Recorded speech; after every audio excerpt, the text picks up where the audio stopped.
20 বছর পর মধ্যপ্রাচ্যে আরো একবার সবচেয়ে বড় আকাশ শক্তি মোতায়েন আমেরিকার। টার্গেটে ইরান। খামেনি সরকার কি হামলা ঠেকাতে পারবে? একসাথে 17,000-এর বেশি দ্বীপে শোনা যায় আজানের ধ্বনি। বিশ্বের সবচেয়ে বড় মুসলিম দেশে কিভাবে চলছে ইসলামের শিক্ষা? বিশ্বের 180 কোটি মানুষ রোজ নামাজ আদায় করেন মসজিদ আল হারামের দিকে ফিরে, যেখানে থামে না মুসল্লিদের তাওয়াফ। কোথায় এটি? আসসালামু আলাইকুম। 20 বছরেরও বেশি সময় পর মধ্যপ্রাচ্যে আরো একবার সবচেয়ে বড় আকাশ শক্তির সমাবেশ ঘটিয়েছে যুক্তরাষ্ট্র। 2003 সালে ইরাক আগ্রাসনের পর এই প্রথম বিপুল পরিমাণ রণতরী যুদ্ধবিমান আকাশ প্রতিরক্ষা ব্যবস্থা মোতায়েন করেছে যুক্তরাষ্ট্র। F-35, F-22 মতো শক্তিশালী যুদ্ধ বিমান থেকে শুরু করে অতিরিক্ত নিয়ন্ত্রণ ক্ষমতা সম্পন্ন বিমান, Abraham Lincoln, US Gerald R ফোর্ডের মতো বিমানবাহী রণতরী সহ এক ঝাঁক ডেস্ট্রয়ার যুদ্ধজাহাজ এখন মধ্যপ্রাচ্যে। তবে চুপ করে বসে নেই ইরানও। যে কোনো হামলা ঠেকাতে সামরিক স্থাপনাগুলোতে কংক্রিটের বিশেষ প্রাচীর বানিয়েছে তারা। একই সাথে হরমুজ প্রণালী বন্ধ সহ মধ্যপ্রাচ্যে থাকা মার্কিন ঘাঁটিগুলোতে হামলার হুমকি দিয়ে রেখেছে খামেনি সরকার। শহীদ আরাফাতের ডেস্ক রিপোর্ট। ইরানের বিরুদ্ধে মার্কিন প্রেসিডেন্টের একটাই করা বার্তা, হয় চুক্তি করো না হয় হামলার জন্য প্রস্তুত হও। আর তাই গেল কয়েক সপ্তাহ ধরে মধ্যপ্রাচ্যে একের পর এক মোতায়েন করা হচ্ছে বিশ্বের সবচেয়ে অত্যাধুনিক অস্ত্র ও সামরিক সরঞ্জাম। দ্য ওয়াল স্ট্রিট জার্নাল জানিয়েছে, ইরানে হামলা চালাতে এরই মধ্যে মধ্যপ্রাচ্যে মোতায়েন করা হয়েছে আব্রাহাম লিঙ্কন ও ইউএসএস জেরাল্ড আর ফোর্ড নামের দুটি শক্তিশালী রণতরী। এই রণতরীতে সামরিক বাহিনীর পাশাপাশি রয়েছে অত্যাধুনিক যুদ্ধবিমান। মার্কিন যুদ্ধবিমানের মধ্যে আছে F-35, F-22 যুদ্ধবিমান, আছে দ্রুত নিয়ন্ত্রণ ক্ষমতা সম্পন্ন বিশেষ প্রযুক্তির বিমানও। ইরানের মিসাইল ও হামলা ঠেকাতে শক্তিশালী আকাশ প্রতিরক্ষা ব্যবস্থা মোতায়েন করেছে মার্কিন প্রশাসন। এরই মধ্যে ট্রাম্প প্রশাসন ঠিকও করে ফেলেছে কোথায় কোথায় চালানো হতে পারে হামলা।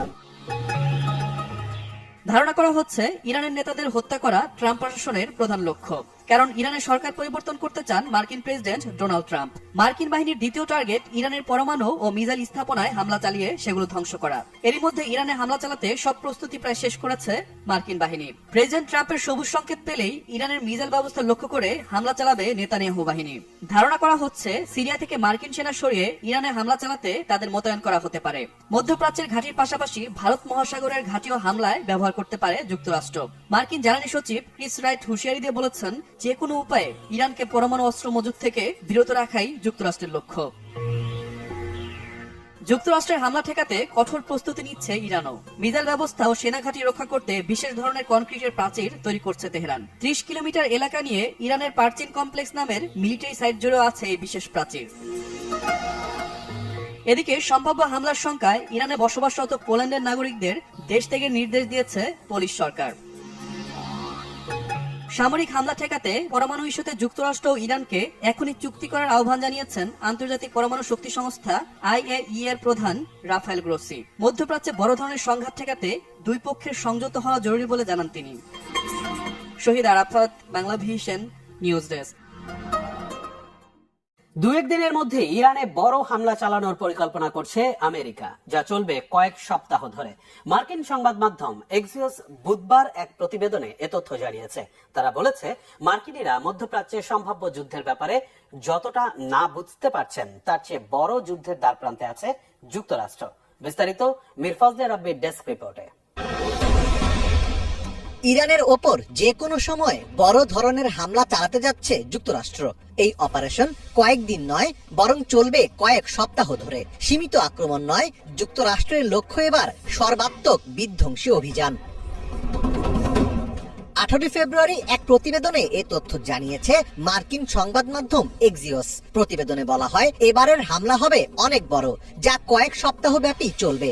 গত মাসে ভেনেজুয়েলায় যুক্তরাষ্ট্র যে নির্দিষ্ট হামলা চালিয়েছিল, ইরানের হামলা এমন হবে না, এটি হবে ব্যাপক ও বিস্তৃত। এ নিয়ে বুধবার যুক্তরাষ্ট্রের জাতীয় নিরাপত্তা প্রশাসনের শীর্ষ কর্মকর্তারা হোয়াইট হাউসের সিচুয়েশন রুমে বৈঠক করেছেন। তবে সামরিক কর্মকর্তাদের বরাত দিয়ে প্রতিবেদনে বলা হয়েছে, ইরানে হামলার ব্যাপারে ট্রাম্প এখনো চূড়ান্ত সিদ্ধান্ত নেননি। কারণ হোয়াইট হাউস বিশ্লেষণ করছে যে যদি হামলা চালানো হয় তাহলে ইরান এর প্রতিক্রিয়ায় কি ব্যবস্থা নেবে। এছাড়া হামলা শুরু হলে মধ্যপ্রাচ্যে কি পরিণতি বয়ে আনবে সেটিও তারা ভাবছে। একাধিক কর্মকর্তা জানিয়েছেন আগামী 3 দিনের মধ্যে পেন্টাগন মধ্যপ্রাচ্য অঞ্চল থেকে কিছু সেনা সদস্যকে সাময়িকভাবে সরিয়ে নেবে। তাদের প্রধানত ইউরোপ বা যুক্তরাষ্ট্রে ফিরিয়ে নেওয়া হবে। যুক্তরাষ্ট্র যদি সামরিক অভিযান শুরু করে তাহলে ইরানের সম্ভাব্য পাল্টা হামলার ঝুঁকি মাথায় রেখেই এই ব্যবস্থা নেওয়া হচ্ছে। এরই মধ্যে সিরিয়া থেকে নিজেদের সব সেনা প্রত্যাহার করে নেওয়ার ঘোষণা দিয়েছে যুক্তরাষ্ট্র। সম্ভাব্য হামলার মুখে সর্বোচ্চ প্রস্তুতি নিয়েছে ইরানও। চলতি মাসের শুরুতে রয়টার্সকে দেওয়া এক সাক্ষাৎকারে ইরানের রাজনৈতিক বিশ্লেষক মোহাম্মদ ঘাদেরি বলেন, সীমিত পরিসরে হামলা হলেও সেটি সর্বাত্মক যুদ্ধের দিকে নিয়ে যাবে। তিনি সতর্ক করে বলেন, ইরানের প্রস্তুতি সামরিক বাহিনী থেকে শুরু করে প্রযুক্তি, সাইবার এবং গোয়েন্দা বিভাগ সব ক্ষেত্রেই বিস্তৃত। তাই পরিস্থিতি এমন নয় যে ডোনাল্ড ট্রাম্প একটি হামলা চালিয়ে বলবেন কাজ শেষ। এই ধরনের পদক্ষেপ নিলে যুক্তরাষ্ট্র নিজেও গভীর সংকটে জড়িয়ে পড়বে। তবে সামরিক পদক্ষেপের চেয়ে দুই পক্ষকে আলোচনার টেবিলে শান্তিপূর্ণ সমাধানের জন্যই জোর দিচ্ছেন অনেকে। বর্তমান পরিস্থিতিতে তাড়াহুড়ো করে সিদ্ধান্ত নেওয়া থেকে বিরত থাকতে বলছেন বিশ্লেষকেরা। যুক্তরাষ্ট্র যদি একটি পরিপক্ক বা টেকসই চুক্তি চায় তবে শুরুতেই অতিরিক্ত কোনো দাবি চাপিয়ে না দেওয়াই ভালো, কারণ উভয় পক্ষই একে অপরের অবস্থান সম্পর্কে অবগত। এখন অবাস্তব বা আকাশচুম্বী দাবির সময় নয়, দুই পক্ষকেই বাস্তববাদী হতে হবে। ডোনাল্ড ট্রাম্প তার প্রথম মেয়াদে একটি আদর্শ চুক্তি থেকে বেআইনিভাবে বেরিয়ে গিয়েছিলেন। ইরানের দৃষ্টিতে যুক্তরাষ্ট্র এমন কোনো নির্ভরযোগ্য পক্ষ নয় যার সাথে গঠনমূলক বা আস্থার সাথে কথা বলা যায়। আবার যুক্তরাষ্ট্রেরও নিজস্ব কিছু বিবেচনা রয়েছে। আমার মনে হয় একটি রাজনৈতিক চুক্তিতে পৌঁছাতে হলে উভয় পক্ষকেই বাস্তবতায় ফিরে আসতে হবে। এদিকে ইরানে হামলা চালাতে যুক্তরাষ্ট্রের সবুজ সংকেতের অপেক্ষা করছে দখলদার ইসরায়েল। সংকেত পেলেই ইরানের ব্যালিস্টিক মিসাইল ব্যবস্থা লক্ষ্য করে হামলা শুরু করবে তারা। ইসরায়েলের প্রধানমন্ত্রী বেনিয়ামিন নেতানিয়াহু ইরানের সঙ্গে সম্ভাব্য যুদ্ধের জন্য দেশের হোম ফ্রন্ট কমান্ডকে প্রস্তুতি নেওয়ার নির্দেশ দিয়েছেন। এছাড়া ইসরায়েলের বিভিন্ন নিরাপত্তা সংস্থায় সর্বোচ্চ সতর্কতা জারি করা হয়েছে। গত জুনে ইরান ও ইসরায়েলের 12 দিনের যুদ্ধে যুক্তরাষ্ট্র ইসরায়েলের সঙ্গে যোগ দিয়ে ইরানের পারমাণবিক স্থাপনাগুলোতে হামলা চালায়। যুদ্ধের আগে 2014 সালের পারমাণবিক চুক্তি থেকে যুক্তরাষ্ট্র সরে যাওয়ার পর ইরান তাদের ইউরেনিয়াম সমৃদ্ধকরণ কর্মসূচি জোরদার করে। গোয়েন্দা তথ্য অনুযায়ী এতে ইরানের পারমাণবিক কর্মসূচিতে গুরুতর ক্ষতি হয়েছিল। ইরানের সম্ভাব্য এই হামলা কেবল একটি নির্দিষ্ট অঞ্চলের সীমাতেই আটকে থাকবে না। বিশেষজ্ঞদের মতে যদি এটি একটি সর্বাত্মক যুদ্ধের রূপ নেয় তবে এর প্রভাব পড়বে বিশ্ব অর্থনীতি ও জ্বালানি বাজারেও। যুক্তরাষ্ট্র এবং ইরানের এই পাল্টাপাল্টি অবস্থানের ফলাফল শেষ পর্যন্ত কোন দিকে মোড় নেয় সেটি এখন দেখার বিষয়। মীর ফজলে রাব্বি, বাংলা ভিশন। একসাথে 17,000-এরও বেশি দ্বীপে শোনা যায় আজানের ধ্বনি। মসজিদ, মাদ্রাসা, সংস্কৃতি ও অর্থনীতিতে ইসলামের দৃঢ় উপস্থিতি বিশ্বের বৃহত্তম মুসলিম জনসংখ্যার দেশ ইন্দোনেশিয়াকে দিয়েছে বিশেষ মর্যাদা। প্রায় 20 কোটিরও বেশি মুসলিম নিয়ে দক্ষিণ পূর্ব এশিয়ার এই দেশটি বৈশ্বিক মুসলিম সমাজে হয়ে উঠেছে গুরুত্বপূর্ণ শক্তি। বিশ্বজুড়ে মুসলিম দেশের ধারাবাহিক প্রতিবেদনে ইন্দোনেশিয়া নিয়ে মোর্শেদ আলমের ডেস্ক রিপোর্ট। পৃথিবীর মানচিত্রে এমন একটি দেশ আছে যেখানে ফজরের আজান ধ্বনিত হয় হাজার হাজার দ্বীপে একসঙ্গে। সূর্য ওঠার আগে সাগর পেরিয়ে ছড়িয়ে পড়ে নামাজের আহ্বান।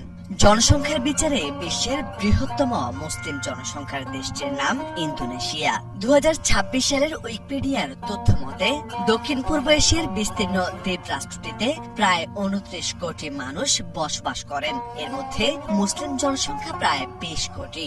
দেশটির মোট জনসংখ্যার প্রায় 87% বেশি মানুষ ইসলাম ধর্মাবলম্বী, যা বিশ্বের যে কোনো দেশের তুলনায় সর্বোচ্চ।